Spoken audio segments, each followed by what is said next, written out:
Nak cari tablet bajet lepas tu nak jimat duit poket? Video ni memang dibuat khas untuk anda.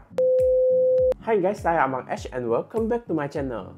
So sebelum ni kita dah pernah review tablet terbaik untuk bawah 500. Jadi hari ni kita akan teruskan untuk yang bawah 600. Sebab untuk yang bawah 600 tu, kebanyakan model yang I pilih tu dah boleh masuk SIM card. Jadi kalau korang nak guna data tu, kita boleh masuk SIM card aja dan tak perlu connect dekat Wi-Fi. So kalau korang tak pasti lagi nak cari tablet bawah 500 ke 600 tu, korang boleh survey video ni sebelum beli. Sebab saya dah kecilkan range dia dan senanglah korang nak compare mana yang lebih sesuai untuk korang. So kalau video ini dapat membantu korang, jangan lupa tinggalkan butang like dan komen tiang kayu untuk support channel ini. Jadi sebelum video ini start, kita akan tengok dulu siapa sponsor kita untuk video hari ini. Video ini disponsor oleh Leapfrog Distribution, official store untuk brand Armageddon dan Sonic Gear. So kalau korang nak cari gaming headset, gaming mouse, soundbar, speaker dan gadget yang lain, korang boleh survey gadget daripada brand ni sebab kualiti dia memang agak baik, pilihan dia pun banyak dan harga dia pun sangat mesra bajet. So kalau korang yang berminat tu, saya dah sertakan link dia dekat bawah video ini. Yang kelima, kita akan berikan kepada Lenovo Tab. Brand Lenovo memang dah lama dekat market Malaysia sebab kualiti tablet dia memang agak baik dan harga dia pun sangat berpatutan.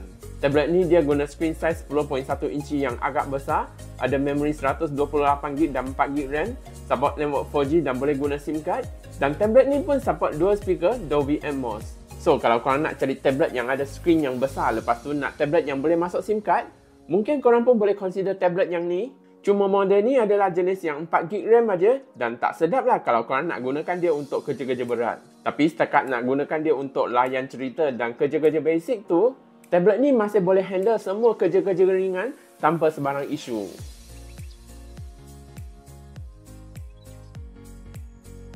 Yang keempat, kita akan berikan kepada Redmi Pad SE 8.7 4G.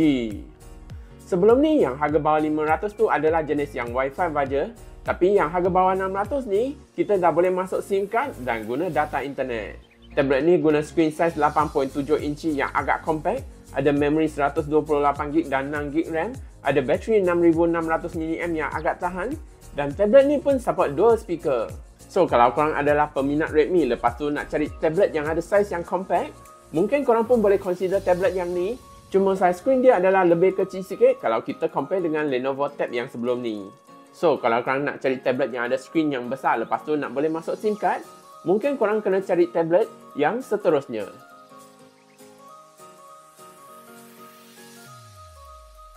Yang ketiga, kita akan berikan kepada Infinix Xpad 20 4G.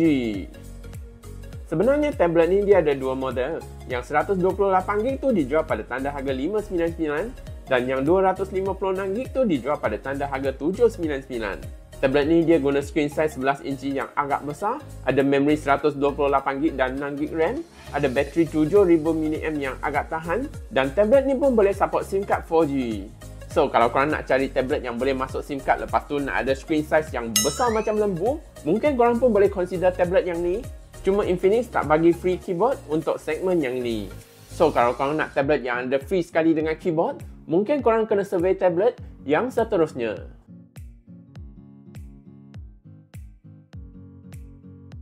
Yang kedua, kita akan berikan kepada TechLife Pad Neo. Sebenarnya TechLife ni adalah sub-brand daripada Realme. Jadi kalau brand baru masuk kat Malaysia, biasanya mereka akan buat offer kau-kau untuk rakyat Malaysia. Tablet ni ada screen bersaiz 10.1 inci yang agak besar, ada memori 256GB dan 8GB RAM, ada bateri 6000mAh yang agak tahan, dan tablet ni pun boleh support SIM card 4G.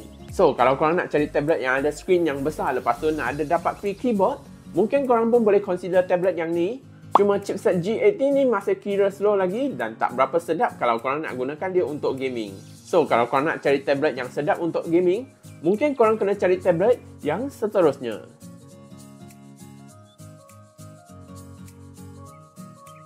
Yang pertama, kita akan berikan kepada Samsung Galaxy Tab A11. Brand Samsung memang sangat terkenal dekat market sebab brand Samsung memang sangat reliable dan service center dia pun ada banyak dekat market Malaysia.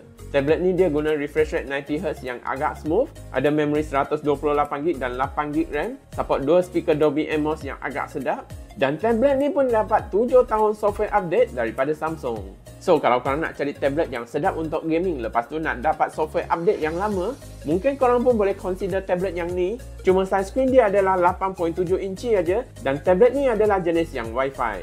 So, kalau korang nak tablet ni yang boleh masuk SIM card, korang kena add on sikit lah dan pilih version yang 4G tu.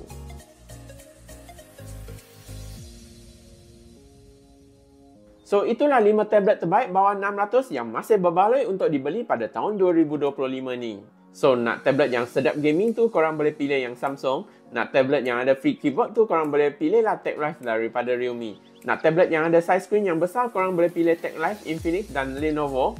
Nak tablet yang ada size yang compact dan boleh masuk SIM card tu, korang boleh pilih lah brand daripada Redmi. So, pilih je mana yang lebih sesuai untuk korang. So, semua tablet yang saya list kat video ni adalah original set dan bukannya jenis China set. Jadi, kalau tablet tu ada masalah, korang still boleh hantar dekat service center yang berdekatan dengan korang. Dan kalau korang nak jimat duit poket korang, korang pun boleh beli tablet ni guna YouTube Shopping. Sebab korang akan dapat diskaun sehingga RM200 dan voucher dia pun sangat limited. Kalau hari ni korang tak dapat free voucher, korang boleh cuba lagi selepas 12 AM, double digit sales, mid-month sales dan payday sales. So, cepat-cepatlah add to cart sebelum offer dia habis. So, I rasa itu saja untuk video hari ni. Kalau suka video ni, jangan lupa tekan butang like, share, komen dan subscribe ya. Bye-bye and see you in the next video.